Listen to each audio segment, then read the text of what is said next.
Senhor Jesus Cristo, para todos os ouvintes da palavra de Deus. Nesta manhã, eu quero falar a vós outros uma história muito conhecida entre vós outros, conhecida de có e salteado, que é a história de Jó, certo? E a mulher de Jó. Eu quero fazer uma perícope do texto que iremos fazer menção neste dia chamado hoje. Perícope, para quem não sabe, é um termo grego que significa cortar ao redor, ou seja, uma parte destacada de um texto para ser analisado e estudado, certo? A princípio, eu gostaria de falar que o nome Jó no hebraico é Iov. Iov vem de um verbo, ayav, que significa ser odiado, ser perseguido. Segundo o teólogo Adam Crack, ele afirma o seguinte, que o Targum diz que o nome da esposa de Jó era Diná. Segundo Adam Crack, certo?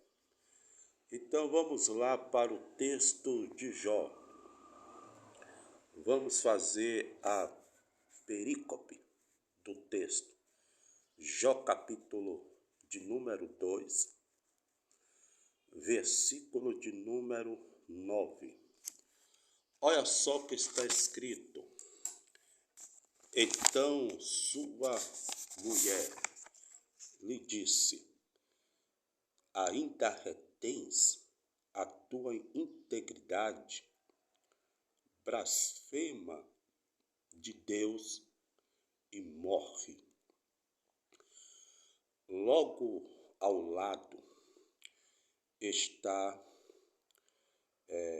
escrito o verso no hebraico massorético, certo?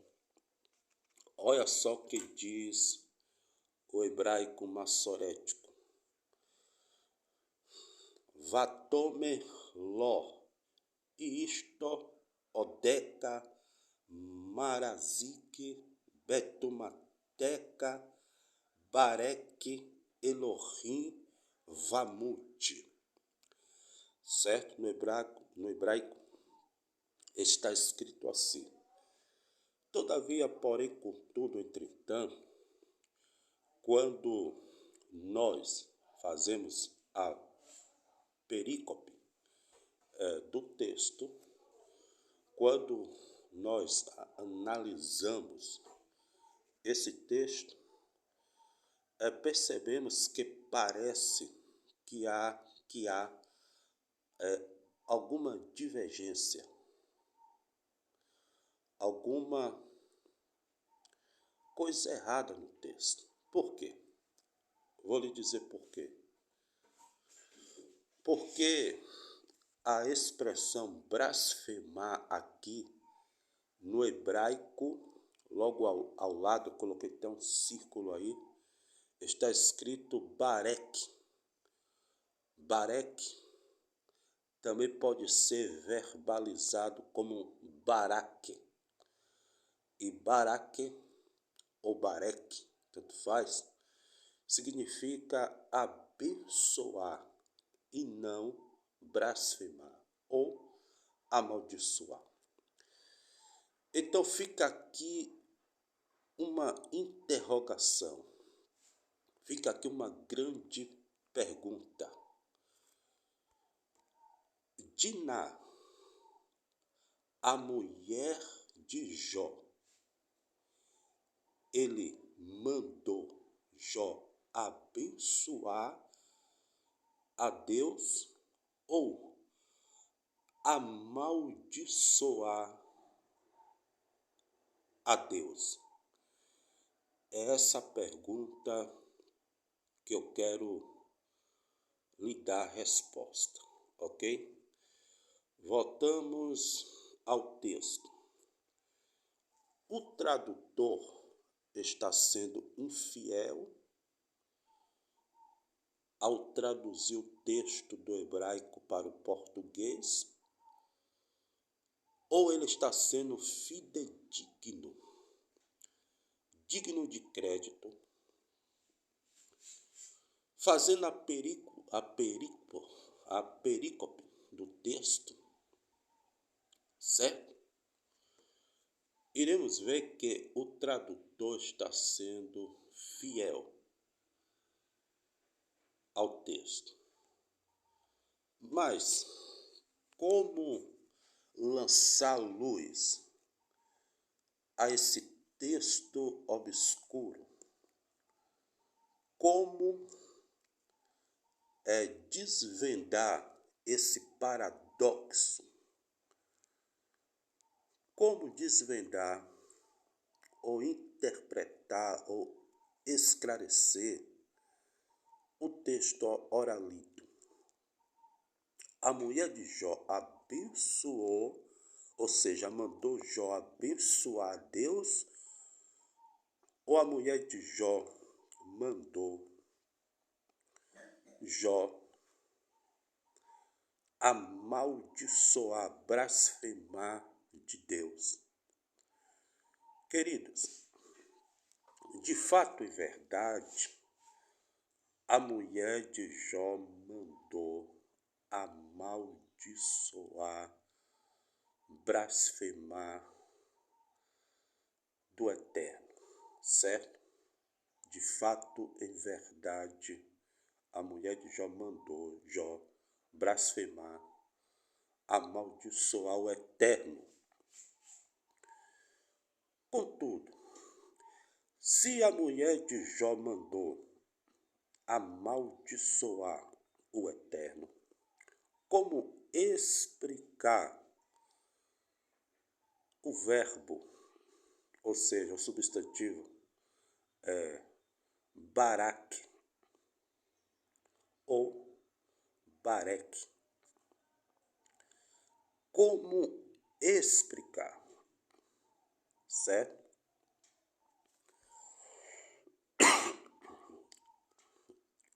Queridos, quando o escritor escreveu esse texto, a primeira coisa temos que entender é o seguinte: é o pensamento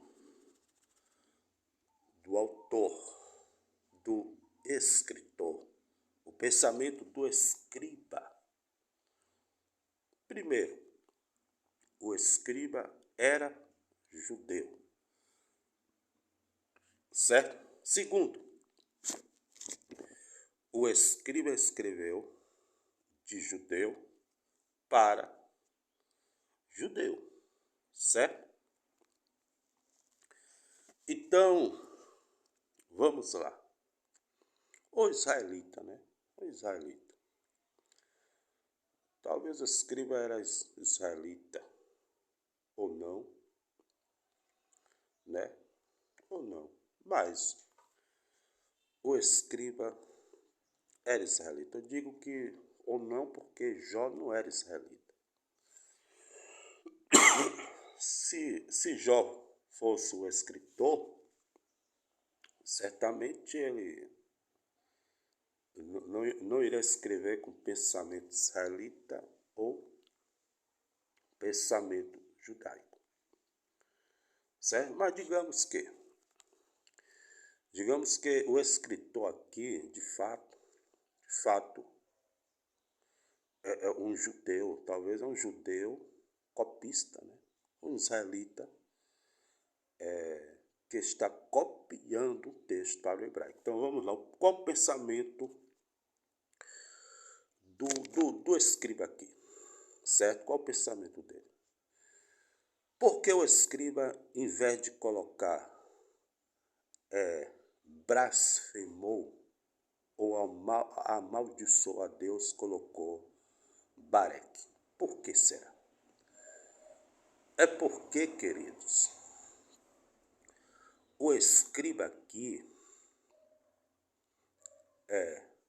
ele utilizou uma figura de linguagem de pensamento.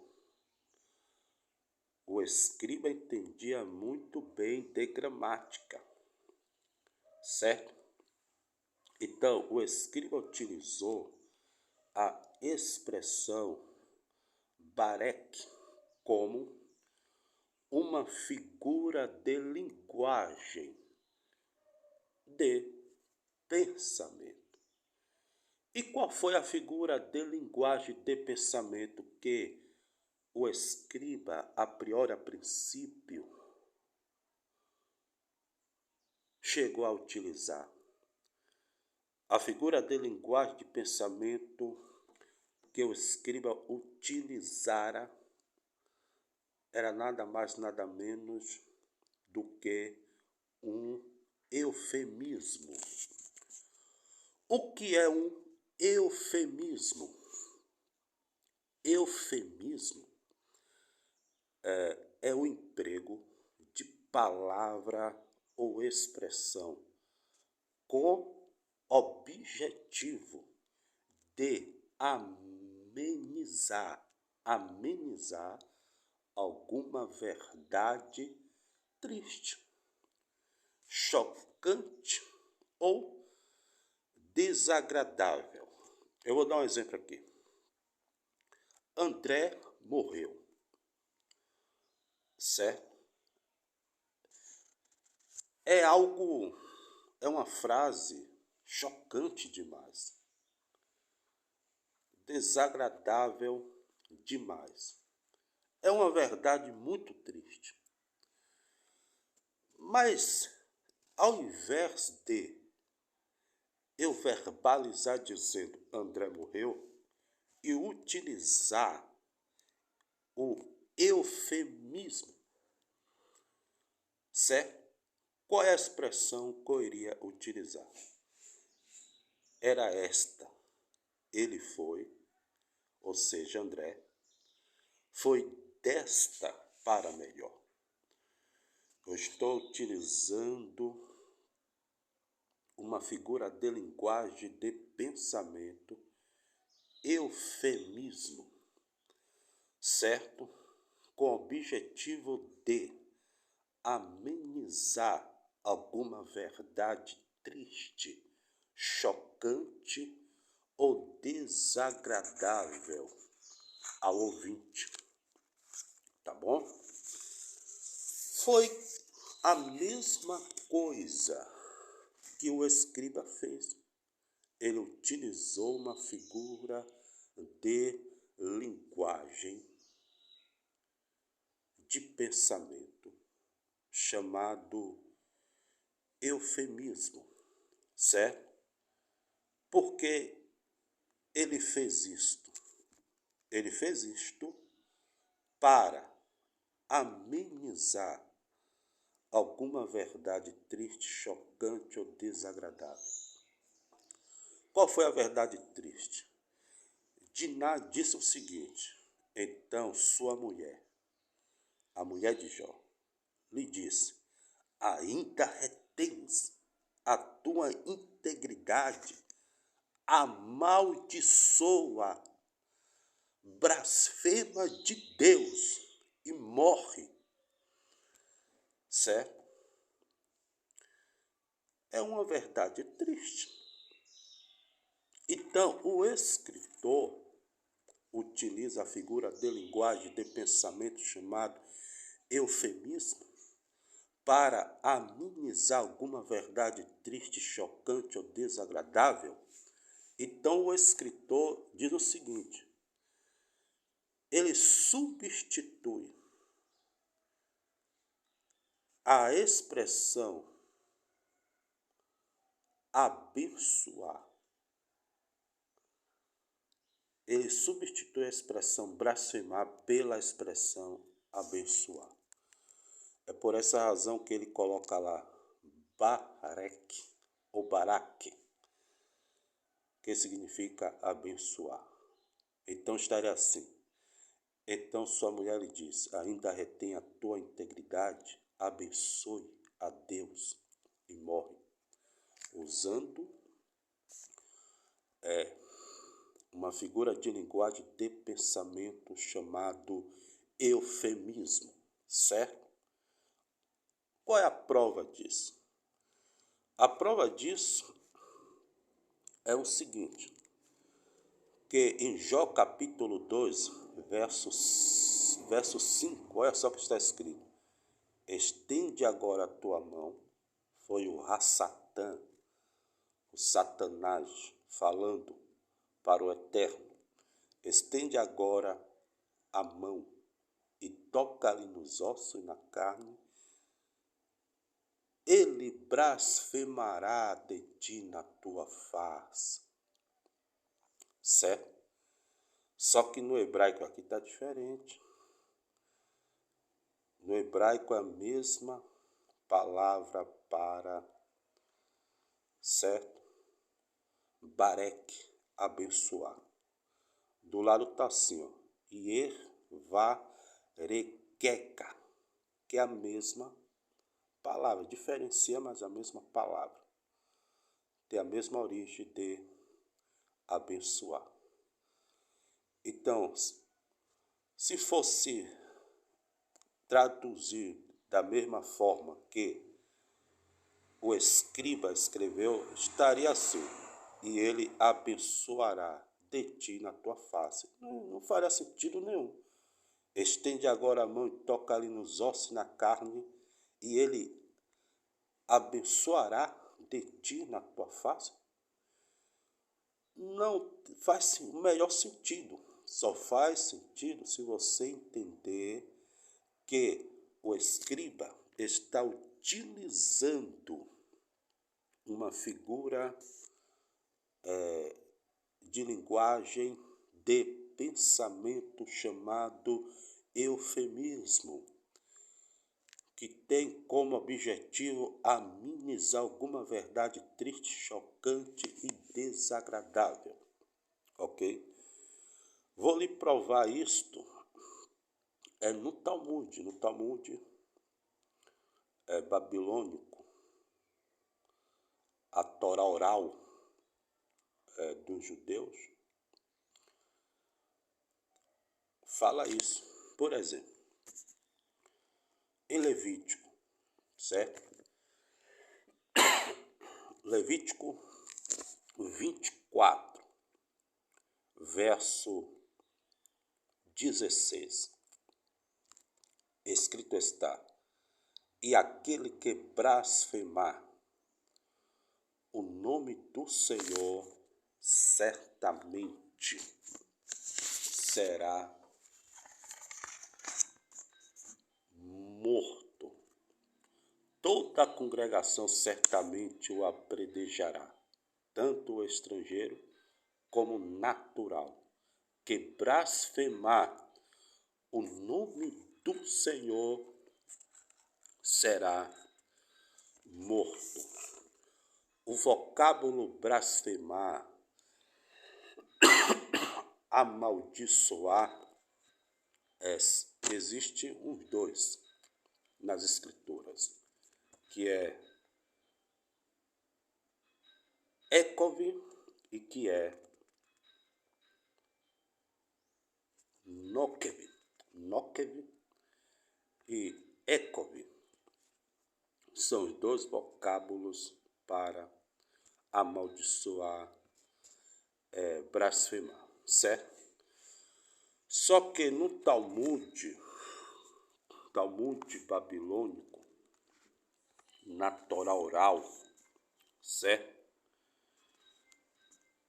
Talmud de Bavelim, Sanhedrin 56a, há um tratado sobre Levítico 24:16. E aquele que blasfemar o nome do Senhor certamente será morto. Toda a congregação certamente o apedrejará, tanto o estrangeiro como o natural que blasfemar o nome do Senhor será morto. Então, na Torá oral, que é a explicação da Torá escrita, está assim, ó. Talmud de Bavelim, Sanhedrin 56a, está escrito assim: a Guemará trata sobre a proibição de blasfemar.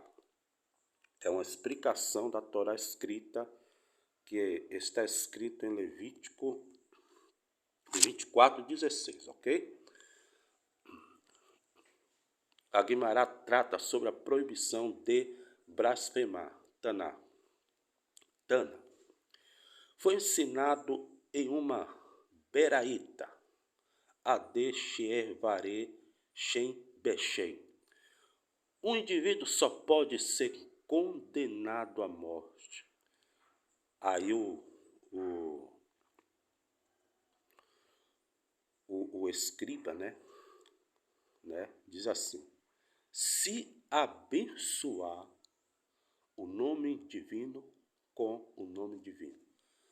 Perceba que o escritor, ele é judeu, então ele está usando pensamento judaico. Em vez de ele dizer assim: o indivíduo só pode ser condenado à morte se amaldiçoar o nome divino com o nome divino, né? Faria mais sentido. Mas ele fala assim: o indivíduo só pode ser condenado à morte se abençoar o nome divino com o nome divino. Então, esse abençoar aí é uma figura de linguagem de pensamento chamado de eufemismo, que tem como objetivo amenizar alguma verdade triste, chocante ou desagradável. Porque para o judeu, a expressão amaldiçoar a Deus, para o judeu, é uma expressão muito chocante, certo? Tanto é verdade que, quando as duas testemunhas vivenciasse e presenciasse alguém blasfemando do nome do Eterno, certo? Aí chegava lá, o que é que fazia? Mudava o nome do Eterno por outro nome, substituía. E colocava Iós. E dá a explicação aqui de Rashi: ao longo do julgamento, as testemunhas são examinadas, e o caso é discutido sem que se mencione o nome de Deus, que é substituído por um pseudônimo, ou seja, um nome falso, tal como Iós. A Mishnah escolhe Iós como exemplo de pseudônimo, um falso nome, porque Iós consiste de 4 letras, assim como um nome específico de Deus. E só quem abençoa, ou seja, só quem amaldiçoa esse nome de Deus, é sentenciado com a pena capital por blasfêmia. Tá vendo aí? A figura de linguagem de pensamento chamado eufemismo, com o objetivo de amenizar alguma verdade triste, chocante ou desagradável, certo? Só quem abençoa esse nome divino é sentenciado com a pena capital por blasfêmia, né? Vide, né? Guimará adiante. Além disso, o nome Iossi possui o mesmo valor numérico 46 que outro dos nomes de Deus, o nome Elohim, que é Elohim, certo? A Mishnah exemplifica dizendo que Iossi aflige Iossi, porque só é sentenciado à morte por blasfêmia quem amaldiçoa o nome divino com nome divino, conforme a Guimará depreenderá adiante. No caso, quem escreveu esse comentário foi Rash, o Rabino Rash. Ok, meus queridos. Também tem um comentário muito interessante do Rabino Rash, certo?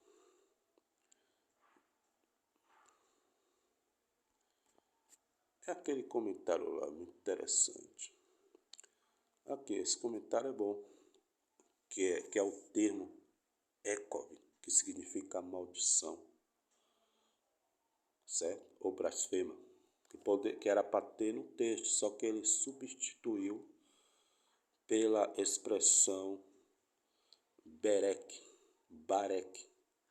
ou Barak, né, que é benção.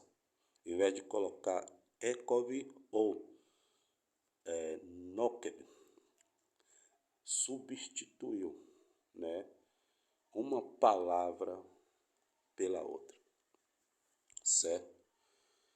Aí Rashfar tenta dar origem do nome Ekov e Nokev, porque Ekov e Nokev vem da mesma origem de uma palavra que hebraica que significa furar, e não totalmente amaldiçoar. Pode significar maldição, mas não é totalmente. A origem é de furar. A Irache explica, isto é, talvez o versículo citado pelo Shemuel se refira a quem pega uma faca e fura o nome divino escrito em um pergaminho. Rashi. O pensamento de Rashi é o seguinte, que o vocábulo Ekov e Nokev pode também significar maldição. Só que a origem dessa palavra é furar. Então ele entende que se uma pessoa pega uma faca e começa a furar o nome divino, o tetragrama e o de Revavire, tetragrama e o de Revavire, né, que é o nome próprio do Eterno, o nome do Sagrado, aí começa a furar. Ou nomes genéricos, né, atribuído ao Eterno como Elohim. Aí começa a furar o pergaminho cujo nome sagrado está lá. Ou o nome do sagrado está lá e começa a perfurar. Então ele diz que isso aí é uma maldição, uma blasfêmia, certo? Que o Eterno abençoe a todos. Não se esqueçam de inscrever-se no meu canal do YouTube, Graça e Conhecimento. Ative o sininho para que vocês venham estar por dentro dos meus próximos vídeos.